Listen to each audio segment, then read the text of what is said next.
नमस्कार मित्रों, स्वागत है आपका ज्ञान गंगा आयुर्वेद क्लासेस में। My self doctor Anil Kumar Patel, MD Ayurveda, Rachana Sharir, assistant professor, SAS Ayurvedic medical college, Harhua, Varanasi. आज हम लोग इंद्रिय शारीर की व्याख्या करने वाले हैं। आइए देखते हैं कि इंद्रिय शारीर का किस तरह से एक्सप्लेन हुआ है आयुर्वेद संहिताओं में। तो इंद्रिय शारीर अर्थात इंद्रिय का नाम लेते ही हमारे दिमाग में स्टार्ट हो जाता है कि ज्ञानेंद्रिया क्या होती है, कर्म इंद्रिया क्या होती है, या इनकी संख्या कितनी होती है, या उभय इंद्रिय अर्थात मन क्या होता है। तो कहीं ना कहीं इस तरह की चीज़ें विचार हमारे दिमाग में चलने लगता है। और साथ ही साथ ये भी हम लोग देखते हैं कि इसको मॉडर्न से कैसे कोरिलेट करते हैं। तो मॉडर्न से हम लोग जनरली देख लेते हैं कि जो ज्ञान इंद्रियों की जनरली बात करते हैं तो कहते हैं कि ज्ञान इंद्रिया मीन्स सेंस आर्गन, ऐसा हम लोग के दिमाग में आता है। तो क्या वाकई जो सेंस आर्गन है आयुर्वेद में, जो ज्ञान इंद्रिया है इक्वल टू सेंस आर्गन है? तो इनका बेसिक डिफरेंस क्या है, इसको हम लोग जब तक समझेंगे नहीं तब तक हम लोग नहीं जान पाएंगे। तो आइए एक एक करके जनरली बात कर लेते हैं कि देखेंगे इंद्रिय का मतलब क्या होता है कि जो किसी भी ज्ञान की प्राप्ति का साधन होता है।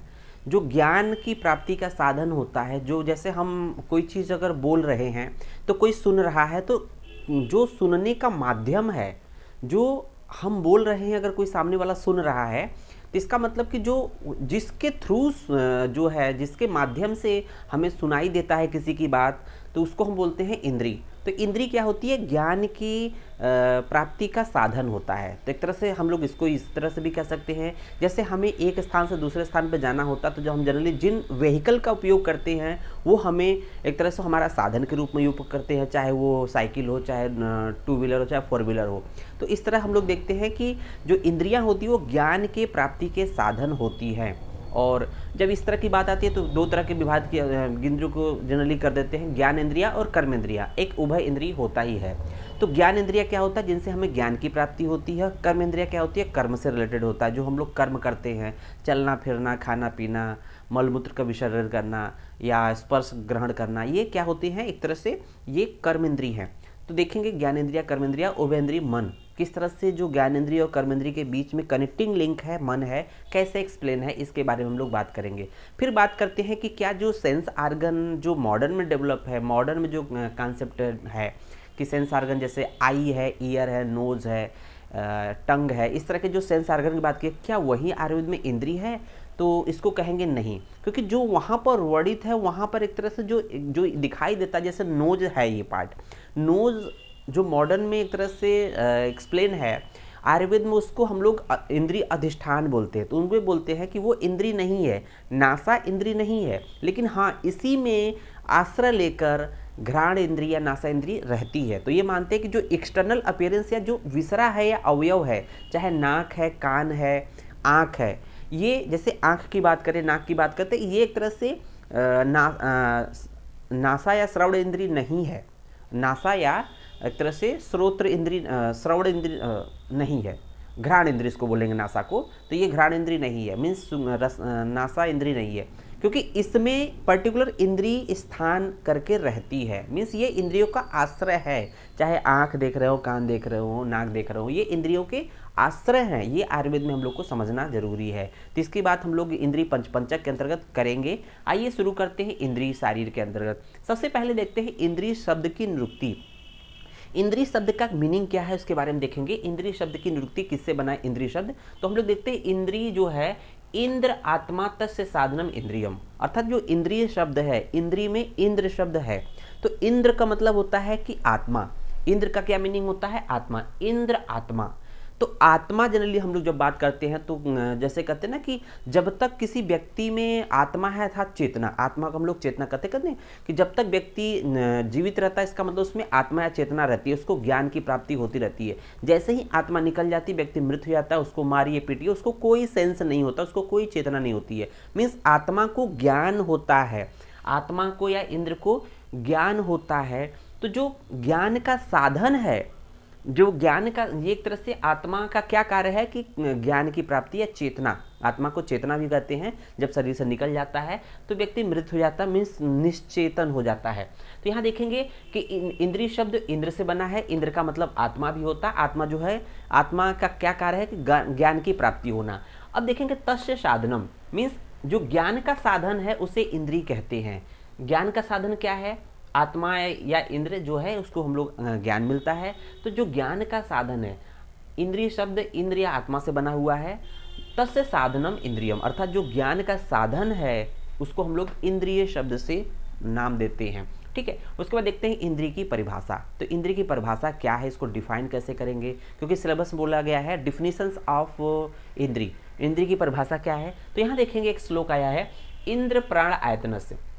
इंद्र प्राण आयतनस्य, तो देखेंगे इंद्र क्या है, प्राण आयतनस्य, प्राणों का आयतन अर्थात आत्मा। इंद्र क्या है, अर्थात प्राण आयतन भी है, अर्थात इंद्र का मतलब आत्मा, आत्मा मतलब इसका काम क्या है, ज्ञान का होना। तो इंद्र क्या है, प्राण आयतन है, और उसका जो इंद्रिय, उसका जो लिंगम इंद्रियम किम हुआ, तो उसका जो लक्षण होता है वो इंद्रिय है। मीन्स कि जो ज्ञान किसके थ्रू हो रहा है, लक्षण जो है ज्ञान का जो किसके थ्रू हो रहा है, वो इंद्रियों के थ्रू हो रहा है। तो ज्ञान का जो साधन है वो इंद्रिय है। तो लिंगम इंद्रियम किम हुआ, तो इंद्र जो होता है, इंद्र जो है अर्थात जो आत्मा है वो प्राणायतन बोला गया है, और लिंगम अर्थात लक्षण है, इंद्रियों का लक्षण यही है कि ज्ञान होना, इंद्रियों का लक्षण ही है कि ज्ञान होना। फिर देखेंगे कि इंद्रोक्त अंतरात्मा हुआ, तो इंद्र को पुनः कर दिया कि इंद्र को हम लोग आत्मा बोलते हैं, और तस्य लिंगम इंद्रियम, तो आत्मा का मतलब होता है कि ज्ञान की प्राप्ति, तो इंद्रियों का यही लक्षण है कि ज्ञान की प्राप्ति होना। तो इस तरह से हम लोगों ने इंद्रिय को डिफाइन कर लिया। आइए देखते हैं कि इंद्रियों की संख्या के बारे में। इंद्रियों की संख्या के बारे में देखते हैं कि इंद्रियों की संख्या कितनी होती है। तो यहाँ देखेंगे इंद्रियों की संख्या बताई गई है, संख्या जनरली होती है एकादश। तो जनरली पूछे कि इंद्रियों की संख्या कितनी होती है, तो आपको आंख बंद करके बोलना है एकादश का मतलब होता है 11, एकादश का मतलब होता है 11, 11 होता है। तो एकादश बोला गया, लेकिन अब एकादश है तो कितने पार्ट में है, तो यहाँ पर हम लोग देखते हैं कि संख्या हो गई एकादश या 11, बट इसको हम लोग 3 पार्ट में डिवाइड करेंगे। तो इंद्रियों को हम लोग 3 पार्ट में डिवाइड करेंगे। देखेंगे यहाँ 3 पार्ट किए हैं। एक है जो 5 प्रकार की ज्ञानेंद्रियाँ होती हैं, 5 प्रकार की कर्मेंद्रियाँ होती है, बीच में हम लोगों ने एक उभय इंद्रिय अर्थात मन सिंगल काउंट किया है। तो यहाँ देखेंगे 5 ज्ञानेंद्रियाँ हैं, इसका हम लोग डिटेल वर्णन करेंगे। तो 5 ज्ञानेंद्रियाँ कौन कौन से हैं, श्रोत्र, त्वचा, चक्षु, यहाँ रसना है, यहाँ है रसना,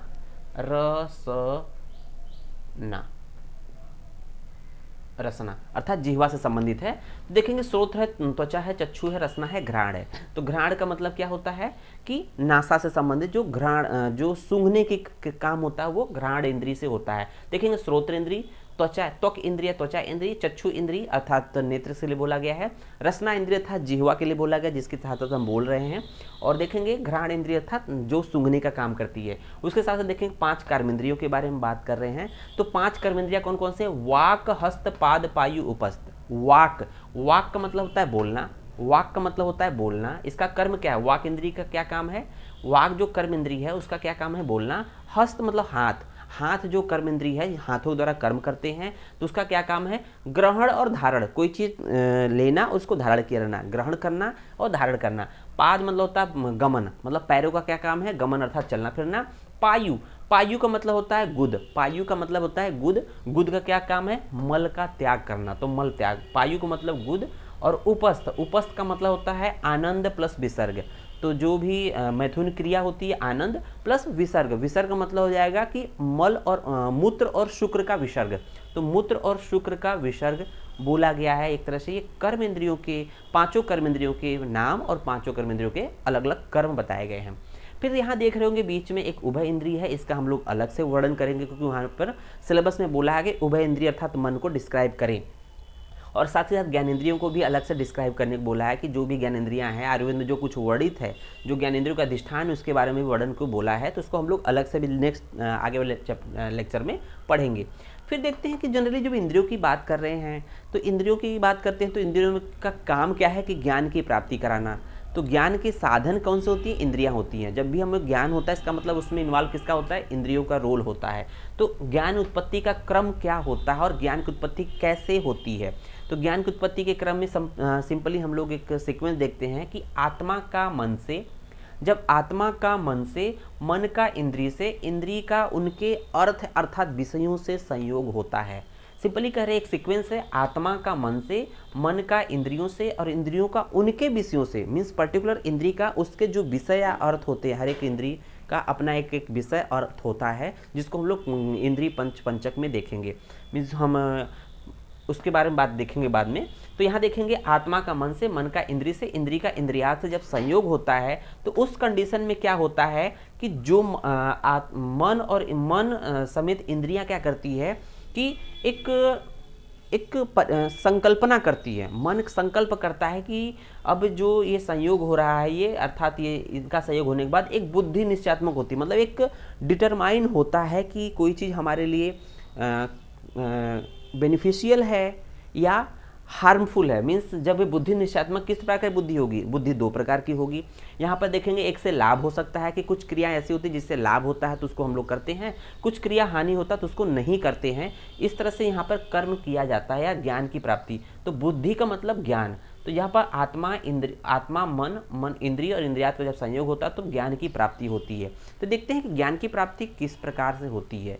जब मन का मन के विषयों के साथ संयोग होता है, मन का मन के विषयों के साथ संयोग होता है और साथ ही साथ क्या होता है, आत्मा और इंद्रियात भी का संयोग आपस में होता है। तो उस समय क्या करता है, मन एक संकल्पना करती है, एक सोचती है कि जो कार्य करने वाले हैं, मीन्स जो ज्ञान मिलेगा उसके आधार पे हमें कार्य करना है। तो वो ज्ञान हमें जो मिल रहा है, एक जो बुद्धि निश्चयात्मक हो रही है, वो हमारे लिए बेनिफिशियल है, हानिकार मतलब कि लाभदायक है या हार्मफुल है या नुकसानदेह है, उसी के अनुरूप कार्य करता है, व्यक्ति कार्य करता है। आइए इसको आसान भाषा में समझते हैं कि जैसे हम लोग देखते हैं कि जब ठंड के दिनों में हम लोग जब अलाव आग जलती है, अलाव तापते हैं, तो उस कंडीशन में क्या होता है कि जब अलाव बहुत तेज, जब उसकी लपट बहुत तेज होती है तो हम लोग अपने हाथ को पीछे खींच लेते हैं। अगर पीछे मतलब ये जो बार बार जो अग्नि का स्पर्श हो रहा है और उस स्पर्श होने के साथ साथ क्या हो रहा है, इसका ज्ञान कहाँ हो रहा है, इसका ज्ञान दिमाग बुद्धि में हो रहा है, ब्रेन में हो रहा है। ब्रेन कह रहा है कि आँच तेज है, हाथ को पीछे खींचो, हाथ को पीछे खींचो। इसका मतलब ब्रेन कह रहा है कि अगर आप पीछे नहीं खींचेंगे तो आपके लिए नुकसानदेह हो जाएगा, अगर आप पीछे खींचेंगे तो आपके लिए फायदेमंद रहेगा। और दूसरा एग्जांपल उसी से समझ देखते हैं कि जब कभी आँच, जब अलाव की जो अग्नि होती है कम होती है, धीरे धीरे मंद होने लगती है, तो हम लोग धीरे धीरे अलाव के और पास जाने लगते हैं। तो वो ब्रेन कहता है कि हमें प्रॉपर तरीके से ज्ञान नहीं मिल रहा है, उष्मा का जो संयोग हो रहा है वो हमें प्रॉपर तरीके से नहीं हो रहा है, आप जिस काम के लिए बैठे हो वो काम प्रॉपर तरीके से नहीं हो रहा है, इसलिए हाथ को थोड़ा और नज़दीक ले जाइए अलाव के पास में। तो इस तरह से हम इसको समझ सकते हैं कि क्या हमारे लिए नुकसानदेह है, क्या फायदेमंद है। तो उसी के अकॉर्डिंग मनुष्य कार्य करता है। तो यहाँ पर ज्ञान का मतलब कर्म से है। जब यहाँ ज्ञान की उत्पत्ति होती है अर्थात बुद्धि निश्चय कर लेती है, उसके बाद हम उसी के अकॉर्डिंग कर्म करते हैं। कोई भी कर्म बिना ज्ञान के नहीं होता है। तो ज्ञान और कर्म एक दूसरे से अटैच हैं। तो आइए देखते हैं कि इसके बाद ये बात हो गई ज्ञानेंद्रियों के द्वारा जो ज्ञान की उत्पत्ति का क्रम, उसके बारे में हम लोगों ने बात कर लिया। फिर देखते हैं यहाँ पर कि इंद्रियों की उत्पत्ति के बारे में। तो इंद्रियों की उत्पत्ति का मतलब ये होता है कि जैसे सिंपली कहते हैं कि सांख्य दर्शन में इंद्रियों को अहंकारिक माना गया है, जबकि आयुर्वेद शास्त्र में इंद्रियों को भौतिक माना गया है। तो ये थोड़ा सा कॉन्सेप्ट सिंपली हम लोग को किताबों में लिखा रहता है, लेकिन ये समझ में नहीं आता कि सांख्य दर्शन या सांख्य ने इंद्रियों को बोला है कि इंद्रियां अहंकारिक होती हैं। जो इंद्रियां अर्थात एकादश इंद्रियां होती है वो क्या होती है, अहंकारिक होती है। तो वहाँ समझ में आता है कि अहंकारिक का मतलब क्या है।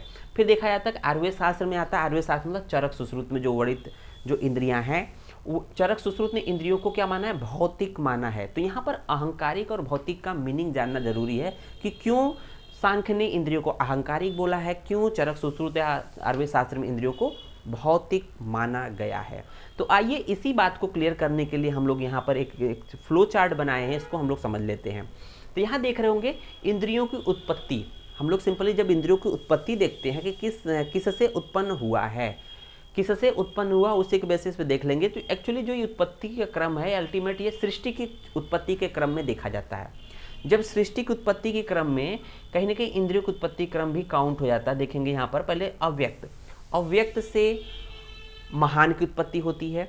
तो अव्यक्त से महान की उत्पत्ति हो रही है, महान से अहंकार की उत्पत्ति हो रही है। ये अहंकार, ये जो वर्णन है सुश्रुत शारीर, प्रथम चैप्टर के श्लोक नंबर 5-6 में है, ठीक है। तो उसको हम लोग बात करते हैं बाद में। तो अव्यक्त जो है उससे अहंकार, महान की उत्पत्ति हो रही है, महान से अहंकार की उत्पत्ति हो रही है। ये अहंकार 3 प्रकार का होता है। तो अहंकार के 3 भेद होते हैं, सात्विक अहंकार, राजस अहंकार, तामस अहंकार। सात्विक को हम लोग वैकारिक भी बोलते हैं, राजस को तेजस भी बोलते हैं, तामस को भूतादि भी बोलते हैं, इसकी संज्ञा देते हैं। फिर देखते हैं कि जो सात्विक मेन सात्विक अहंकार की सहायता से, मीन्स सात्विक अहंकार का जो मेन रोल होता है इंद्रिय एकादश इंद्रियों की उत्पत्ति में होता है सात्विक अहंकार से, लेकिन उसमें थोड़ा सा हेल्प किसका होता है, राजस या तेजस अहंकार का भी रोल होता है इंद्रियों की उत्पत्ति में। तो इसलिए बोलते हैं कि सात्विक अहंकार के द्वारा एकादश इंद्रियों की उत्पत्ति होती है। तो सात्विक अर्थात इसलिए इंद्रियां सात्विक स्वरूप होती हैं। तो एकादश इंद्रियों की उत्पत्ति किससे हो रही है, वैकारिक अर्थात सात्विक अहंकार के थ्रू हो रही है। उसमें थोड़ा सा रोल राजस या तेजस जो अहंकार है उसका भी है। तो मेनली देख रहे हैं कि इंद्रियां जो हो, मेन रोल क्या है, इस सात्विक का है। मेन रोल इंद्रियों की उत्पत्ति में क्या है, सात्विक का है। इसलिए इंद्रियां एकादश जो इंद्रियां होती है वो सात्विक स्वरूप होती है। समझ में आया। फिर देखेंगे जो पंच तन्मात्राएं या पंच महाभूत की उत्पत्ति कैसे होती है। ये एक्चुअली सृष्टि की उत्पत्ति क्रम है। तो तामस अहंकार का मेन रोल होता है पंच तन्मात्रा से पंच महाभूत। तो तामस अहंकार में जब राजस अहंकार का थोड़ा सा सहयोग मिलता है तो पंच तन्मात्रा और पंच महाभूत की उत्पत्ति होती है। अल्टीमेटली ये देखेंगे एक 24 तत्वों का ये समूह बता रहा है। देखेंगे एक अहंकार अव्यक्त एक अहंकार दो और अव्यक्त एक महान दो अहंकार तीन, 1 2 3 हो गया। 3 के बाद देखेंगे एकादश अर्थात 3 11 कितना हो जाएगा, 11 3 14, 14 10 24, 5 5 10 24। तो ये तरह से जो ये एक तरह से सांख्य दर्शन का मत वर्णन है। ये जो रिप्रेजेंट कर रहा है सांख्य दर्शन का, सुश्रुत ने उसको एक्सप्लेन किया है बट ये सांख्य से प्रभावित है। ये क्या है, सांख्य से प्रभावित है। सांख्य दर्शन में जो वर्णन है सुश्रुत ने उसी को उतार दिया है। लेकिन उन्होंने इस चीज को उतारा जरूर है, लेकिन उत्पत्ति यहाँ पर देखेंगे कि यहाँ पर बोला गया है सांख्य ने। तो ये सांख्य सुश्रुत शारीर एक का जो है सांख्य दर्शन से प्रभावित है, जो कि 24 तत्वों को बता रहा था। सांख्य मतलब संख्या होता है, सांख्य दर्शन का मतलब होता है यहाँ संख्या का मेंशन ज्यादा है। तो यहाँ देखेंगे कि सांख्य ने इंद्रियों को अहंकारिक माना है। क्यों माना है, क्योंकि इंद्रियों की उत्पत्ति ये अहंकार से हो रही है, पर्टिकुलर अहंकार से हो रही है। इसलिए यहाँ पर कहा गया सांख्य के अकॉर्डिंग इंद्रियां अहंकारिक होती है। तो इस तरह से ये क्लियर होगा कि सांख्य ने जो माना इंद्रियों को अहंकारिक माना है, मीन्स अहंकार की वजह से सात्विक अहंकार का मेन रोल होता है, राजस अहंकार का थोड़ा सा रोल होता है उसकी उत्पत्ति में। फिर देखते हैं चरक की बात करते हैं, मीन्स आयुर्वेद शास्त्र की बात कर लेते हैं। तो इस चरक को सुश्रुत ने भी सपोर्ट किया है, इस चरक को सुश्रुत ने सपोर्ट किया है।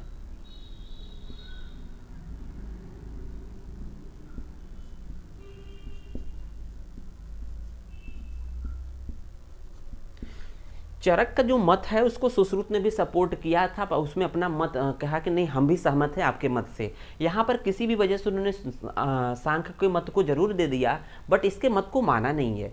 उन्होंने एक्सप्लेन कर दिया बट माना नहीं है, उन्होंने चरक के मत को मान लिया सुश्रुत ने। उन्होंने कहा अव्यक्त से बुद्धि तत्व अर्थात महत की उत्पत्ति होती है, बुद्धि तत्व से अहंकार की उत्पत्ति होती है, अहंकार से भूतादि की उत्पत्ति होती है, अहंकार से भूत आदि की उत्पत्ति होती है अर्थात महाभूत की उत्पत्ति होती है। इसी महाभूत से संपूर्ण सर्वांग संपूर्ण शरीर की उत्पत्ति होती है। उसी संपूर्ण शरीर में पंच अर्थ इंद्रियों के मतलब 5 अर्थ और एकादश इंद्रियां होती हैं।